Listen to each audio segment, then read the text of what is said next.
Quando Kathy Helvey se tornou mãe, ela nem sempre recebeu a ajuda de que precisava. Não seria uma postura orgulhosa se, mesmo sendo uma mãe mais jovem, eu não fizesse perguntas? Pois é, isso aconteceu comigo. Quando tive meu primeiro bebê, de repente percebi. Eu deveria ser uma especialista no assunto, mas não sou. Eu lia livros freneticamente. Mas me pergunte se eu parei para fazer perguntas para outras mulheres. De jeito nenhum.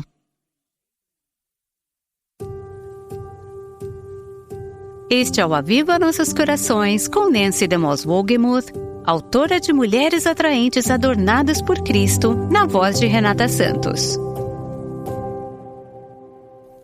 Por várias semanas, examinamos os primeiros versículos de Tito, capítulo 2, e chegamos à parte da passagem que nos diz que as mulheres mais velhas devem ensinar as mais jovens. Continuaremos trabalhando com essa passagem na próxima semana, mas hoje vamos nos concentrar em desenvolver essas relações de mentoria. Como iniciá-las? Como se conectar? Como é esse processo de ensino? Conversei com um grupo de amigas sobre esse assunto. Eu queria saber como essas mulheres viviam na prática essa instrução de serem ensinadas por mulheres mais velhas e como mulheres mais velhas ensinavam as mulheres mais jovens. Vamos conversar com duas esposas de pastores que estiveram conosco várias vezes no passado, aqui no Aviva Nossos Corações, Holly Ellis e Kim Wagner. A nossa terceira convidada é Kathy Helvey, que também teve um grande impacto na vida de outras mulheres. Depois que essa conversa foi gravada, Kathy foi diagnosticada com leucemia aguda e, por fim, foi morar com o Senhor. Até seus últimos dias, as mulheres mais jovens observaram seu exemplo de orar pelos outros e permanecer alegre mesmo enquanto sofria. Eu sei que aquelas de nós que conheciam e amavam Kathy ainda estão sendo impactadas por sua vida hoje, mesmo que ela esteja no céu com o Senhor. Comecei essa conversa perguntando a Kim Wagner: como você encontra tempo para esses tipos de relacionamentos de discipulado e de mentoria?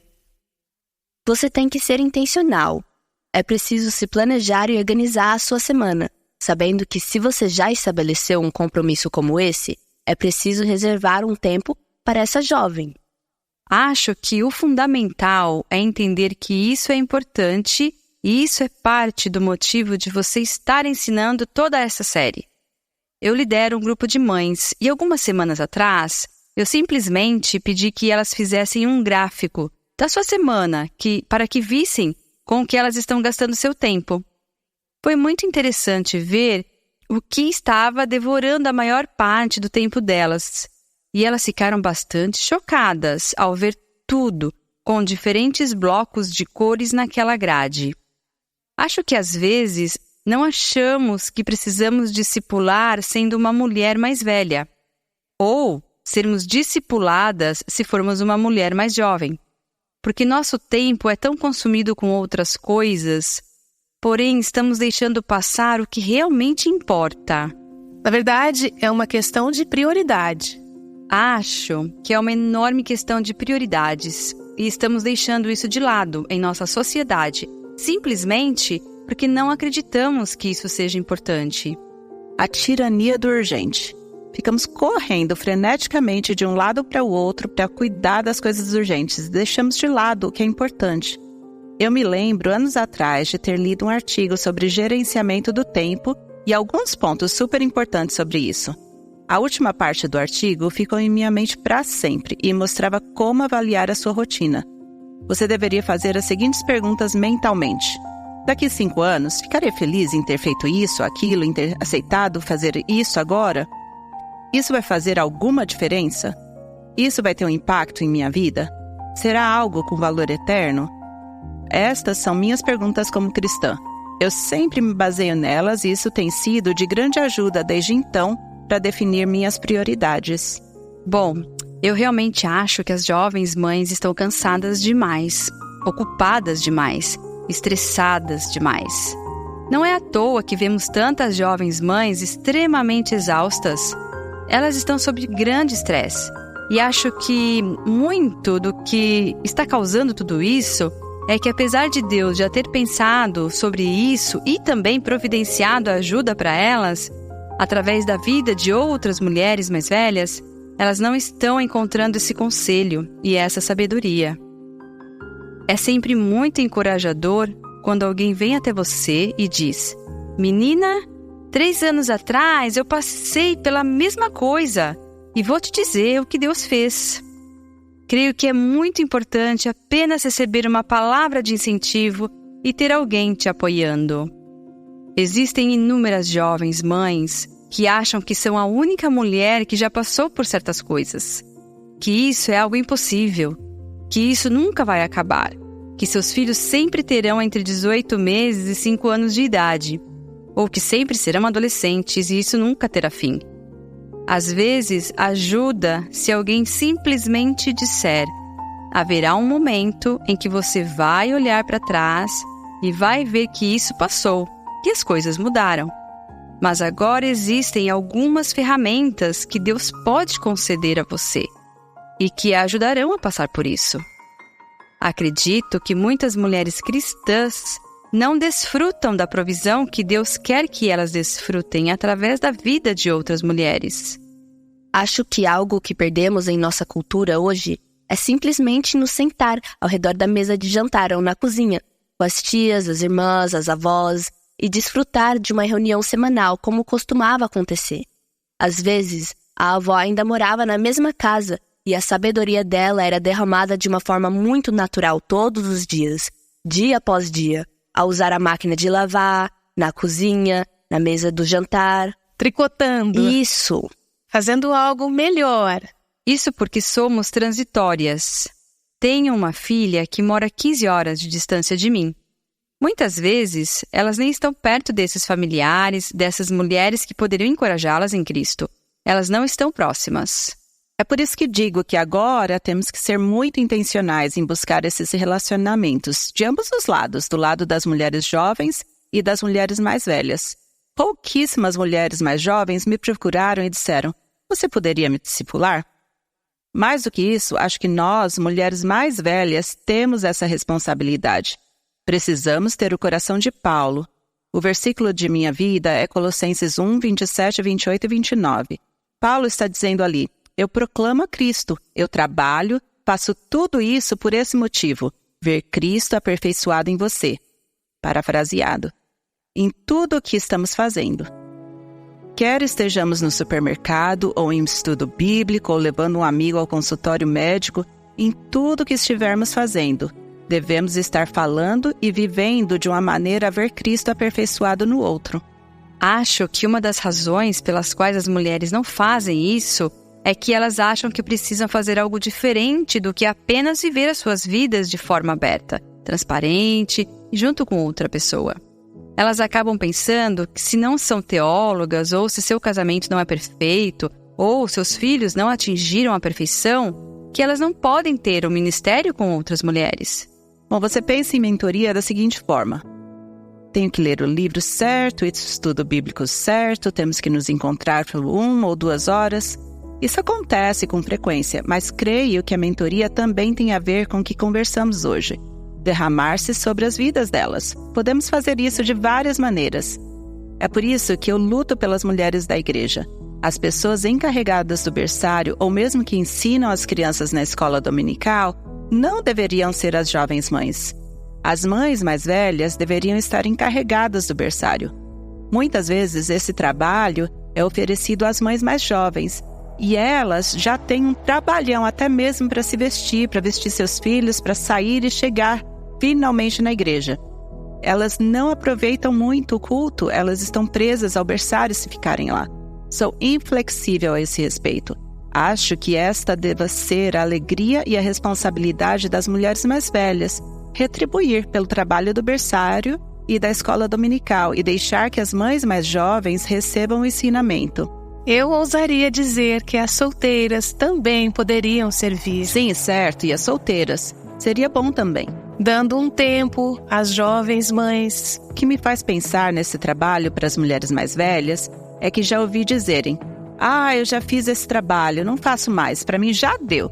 Estou mais velha agora e não estou trabalhando agora no berçário porque eu já fiz isso no passado. Creio que precisamos de uma mudança em nosso pensamento. Sim, você serviu ali porque ninguém se ofereceu para fazer isso por você. Bom, há muitas formas criativas de mentorear e discipular mulheres mais jovens. Eu trouxe uma mulher para minha casa no Dia de Ação de Graças. Ela tinha 24 anos, mas sua mãe a havia abandonado quando ela tinha 4 anos. E ela não tinha muita experiência na cozinha. Eu apenas a convidei para me ajudar com a preparação da refeição do Dia de Ação de Graças. E assim, aprender a descascar batata, fazer purê, molho e coisas básicas. Você precisa fazer isso por mim, Kim. Eu adoraria fazer isso com você e também juntas levarmos as moças ao supermercado. Muitas jovens não sabem fazer uma compra básica de supermercado, ou como planejar uma refeição, como treinar as crianças para deixar as fraldas, como lidar com uma criança doente. Quando uma criança adoece, que coisas básicas precisamos fazer? Se for a primeira vez que seu filho adoece e não há ninguém para ajudar... A Holly mencionou que a filha dela mora muito longe. Oro para que haja uma mulher mais velha piedosa que entre em sua vida e diga a ela: você deve fazer isso quando seu filho está com febre. Ou, vou te mostrar ou posso passar a noite com você e ajudá-la a cuidar do seu filho. Quando se é uma mãe mais jovem, aquilo que nos impede de fazer perguntas não seria orgulho? Eu sei que foi assim comigo. De repente, percebi, quando tive meu primeiro bebê, que eu deveria saber de tudo, mas não sabia. Eu lia livros freneticamente, mas eu parei para fazer perguntas para outras mulheres? Não. Acho que muitas vezes é por orgulho. Acho que as mulheres mais velhas, às vezes, têm medo de estarem ligadas a alguém que pode ver seus erros, ou que, pela proximidade, pode acabar vendo seus defeitos. Ou elas podem ser rejeitadas pelas jovens ao oferecer a sua sabedoria. E eu conheço a minha geração, mas estou muito distante da geração dos adolescentes de 20 anos. Sua tendência pode ser pensar: como posso me identificar com elas? Eu nem entendo alguns dos termos que elas usam. Eu amo garotas em idade escolar e do ensino médio, e o que eu aprendi é que elas só querem que alguém seja verdadeiro com elas, seja sincero e comunique que se preocupa com elas. Elas são atraídas por isso. Elas querem conhecer a verdade e não há muitos lugares em que elas possam ouvi-la. Então, se você estiver disposta a compartilhar a verdade com elas em amor, graça e aceitando a situação em que elas se encontram, vá até elas e diga: eu quero aproximar você de Cristo, e isso as atrairá. Então, quero encorajar todas as mulheres mais velhas que estão ouvindo e pensando: eu não posso fazer isso, eu não consigo me relacionar com adolescentes ou meninas. Deixe-me apenas encorajá-la a amá-las. Simplesmente as ame e compartilhe com elas a sua experiência de vida, mesmo que você tenha falhado em sua experiência de vida. Eu acho que é um problema para muitas mulheres o sentimento de que eu estraguei tudo, meu casamento não deu certo, meus filhos se tornaram terríveis. Deus transformou a minha vida, mas o que é que eu tenho a oferecer a essas mulheres mais jovens? Talvez algumas mulheres se sintam desqualificadas, mas têm muito a oferecer. Nancy e eu conversamos durante o intervalo sobre o fato de que muitas de nossas ouvintes não são casadas. Elas podem ser solteiras ou divorciadas e pensam: bom, essas coisas de Tito 2 não se aplicam a mim, porque eu não tenho marido agora. Meus filhos estão crescidos, ou eu não tenho filhos. Mas estávamos falando sobre o fato de que as mulheres cujos casamentos fracassaram têm sim uma mensagem. Elas poderão ensinar por meio de sua experiência de vida, a qual pode ter sido negativa, mas agora, se Deus as levou ao arrependimento e à redenção nesta área, Deus pode usar as suas falhas para proteger uma mulher que está caminhando na mesma direção. Elas têm uma autoridade nessa área, que talvez eu não tivesse e poderiam dizer: eu andei por esse caminho. ele não vai te fazer feliz. Vou te contar o que isso causou na minha vida. Vou te contar a dor de cabeça que isso me causou. Mesmo sendo um exemplo negativo, Deus usa essa experiência para o bem. Isso não é legal? Mesmo que seu próprio casamento tenha terminado assim, Deus agora pode impedir que isso aconteça na vida de suas filhas. Você pode ter filhas que assistiram enquanto seu casamento se dissolvia. Mas se Deus mostrou a você que isso deveria ter sido diferente, você ainda pode influenciar a vida de suas filhas com o coração arrependido e dizer: não façam o que eu fiz. Vocês viram o fim de tudo isso. Vocês testemunharam tudo. Vocês sabem como foi doloroso. Não repitam o mesmo padrão. Portanto, você ainda tem a capacidade de ensinar e treinar. Mesmo que o seu próprio casamento tenha acabado de uma forma que desonrou o Senhor, talvez Deus ainda possa usar isso para treinar outras mulheres. Em cada uma dessas áreas, em Tito 2, maridos amorosos, filhos amorosos, puros. Estou pensando em mulheres que não foram moralmente fiéis, não eram moralmente puras e viram as consequências devastadoras do pecado sexual. É como se fosse um grande segredo em seus corações. Elas se arrependeram, elas confessaram, elas obtiveram o perdão de Deus, mas elas não conseguem se imaginar compartilhando sobre isso com outra pessoa. Há uma geração inteira surgindo, sendo apresentada à tentação do proibido e sendo atraída para o pecado sexual. Existem mulheres mais velhas dizendo: eu já experimentei isso, eu vivi isso, e vejo o que aconteceu, vejo o que isso fez ao meu casamento, vejo as consequências disso.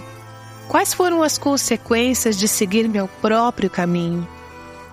Estamos falando sobre as mulheres controlarem o uso de sua língua, amando seus maridos. O que aconteceu quando isso não foi feito? Quando não foi feito do jeito de Deus? Para que as mulheres mais velhas agora possam refletir e dizer: eu realmente gostaria de poder voltar atrás e fazer algumas coisas de forma diferente. Mas você pode ser poupada disso. Você não tem que seguir esse caminho. Você pode experimentar a graça de Deus de cara. Você tem que lutar contra o seu orgulho e dizer: tudo bem, desisto do meu direito de manter segredos sobre isso e estou disposta a ser exposta para poder ajudar a vida de outras. Também acho que temos um modelo específico em nossa cabeça que nos assusta. Talvez esse modelo seja: tenho que ter um encontro individual de 10 semanas com essa garota e estudaremos teologia. Isso é assustador.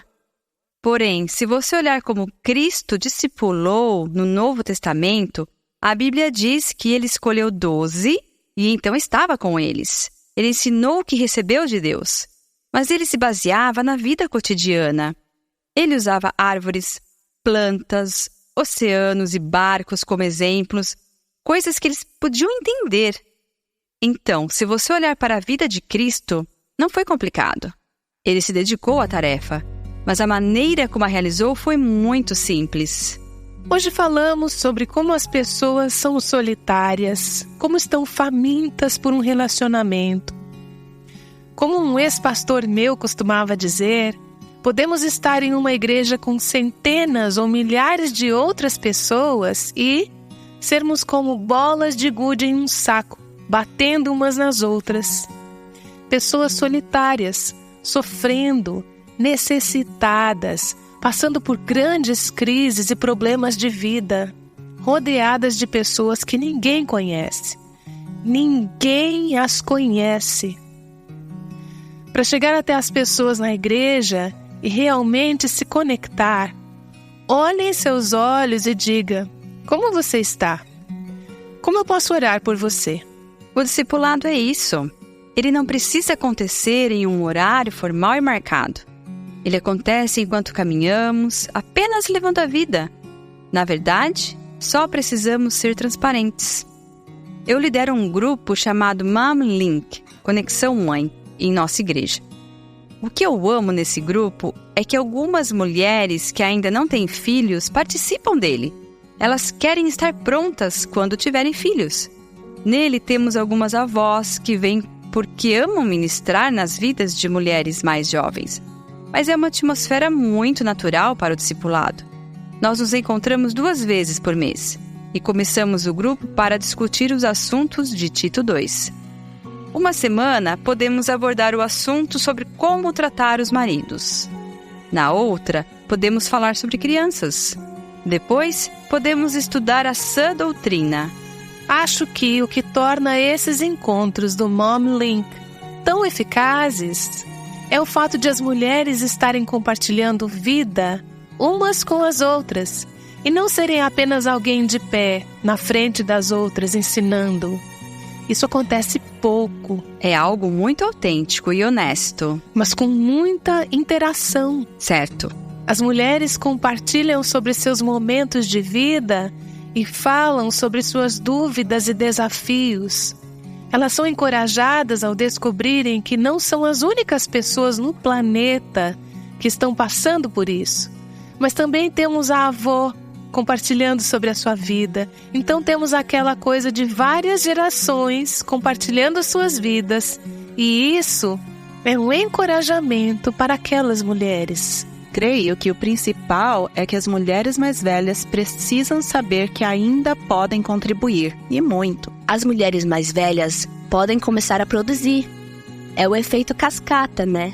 Acho que as mulheres mais jovens terão mais vergonha e timidez para abordar e se aproximar de uma mulher mais velha. Mas a mulher mais velha, mais madura, que já passou por experiências de vida, creio que ela deva saber que tem a permissão do Senhor, como o Tito diz. Não importa pelo que você passou, quais foram as suas falhas pelo caminho. Você pode compartilhar experiências, então faça isso. Nos perguntamos se não estamos ocupadas demais com as coisas erradas a ponto de não termos tempo. Estamos falando aqui de cristianismo básico. É a vida do corpo de forma básica. Estamos falando do uns aos outros, mencionado na Bíblia. E se mais disso estivesse acontecendo entre mulheres mais velhas e mais jovens, imagine a quantidade de desastres que poderiam ser evitados. Quantos maridos seriam aliviados da pressão de serem os únicos amigos de suas esposas? Quantas coisas seriam cortadas pela raiz antes de se tornarem problemas psicológicos ou distúrbios desastrosos? Quantas mulheres não precisariam buscar aconselhamento e terapia? Porque, não estou dizendo que isso pode não ser necessário, mas porque várias coisas básicas da vida poderiam ser resolvidas com encorajamento através da Bíblia, de amizade, amor e honestidade nos relacionamentos? Isso realmente faria uma enorme diferença na profundidade do cristianismo que essas jovens mulheres e suas famílias experimentam. Também acho que depois que as mulheres passaram da idade de ter filhos e de todo o furacão que vem com a criação de filhos, quase existe a sensação de que ganharam o direito de se sentar, tirar férias e não fazer nada, e não existe isso nas Escrituras. Você realmente vê o oposto disso repetidamente na Bíblia. Pois Deus diz que até o nosso último suspiro devemos estar engajadas e envolvidas. Pode ser que Deus traga alguém que não esperávamos para as nossas vidas e podemos nem mesmo perceber no início que a estamos discipulando. Você pode estar apenas sendo uma incentivadora, sendo verdadeira com relação à vida dela, ou ensinando como assar um frango. Na simplicidade dos seus atos, de repente você pode olhar para trás, depois de um ano, e dizer: que demais, eu discipulei essa mulher mais jovem. Isso é um grande encorajamento. É encorajador. Posso pensar nas mulheres por toda essa comunidade com as quais eu tenho um relacionamento, uma amizade. E posso me lembrar como elas estavam em sua caminhada com o Senhor há 2, 3, 4, 5, 6 anos. Certamente não fui a única influência em suas vidas. Foi uma combinação de coisas. Porém, posso olhar agora para as mulheres com as quais tenho estado conectada e ver que elas já não são mais as mesmas pessoas. Muitas ouvintes que conheço estão dizendo: ok, mas como eu poderia fazer isso? Eu trabalho das 9 às 5 de segunda a sexta e nos fins de semana temos isso e aquilo em família. Então como eu arranjaria tempo para ser uma mentora? E eu consigo compreendê-las, porque essa é uma boa pergunta, mas mesmo no local de trabalho haverá oportunidades. As pessoas estão sempre observando você e a sua vida. A maneira de falar, a maneira como você lida com uma transação, sua honestidade, sua integridade, seu caráter, todas essas coisas falam muito. Existem intervalos para o café, existem intervalos para o almoço. Então, tá vendo? Tem muitas oportunidades de tocarmos as vidas das mulheres e observar o que Deus fará através disso. Bom, isso nos leva de volta ao que Kim disse no início, que é preciso ser intencional. Pode ser que Deus tenha algo que deseja que eu faça de forma muito proposital, que vai contra a cultura. Então, o que estamos dizendo é, faça a si mesma a pergunta: Senhor, há uma mulher mais jovem por aí? O que o Senhor quer que eu faça a respeito desse ensino? Obviamente, se você está nos ouvindo, Deus queria que você ouvisse sobre isso. Então, o que Deus quer que você faça com esta verdade bíblica? Quando Holly faz essa pergunta, ela claramente não quer que você apenas ouça esse programa de forma casual hoje. Espero que você aceite o desafio dela e pergunte a Deus como Ele pode querer usá-la para ensinar uma mulher mais jovem. Ouvimos uma conversa que gravei com minhas amigas Holly Ellis, Kim Wagner e a falecida Kathy Helvey. Talvez você esteja desejando o tipo de comunidade ao qual Kim, Holly e Kathy serviram de modelo hoje. Se esse é o seu desejo, junte-se a nós no Aviva Nossos Corações e seja intencional em suas interações. Mentore e permita-se ser mentorada. Dessa forma, você, a sua família e o corpo de Cristo serão abençoados. O Aviva Nossos Corações, com Nancy DeMoss Wogemuth, chama mulheres à liberdade, à plenitude e à abundância em Cristo.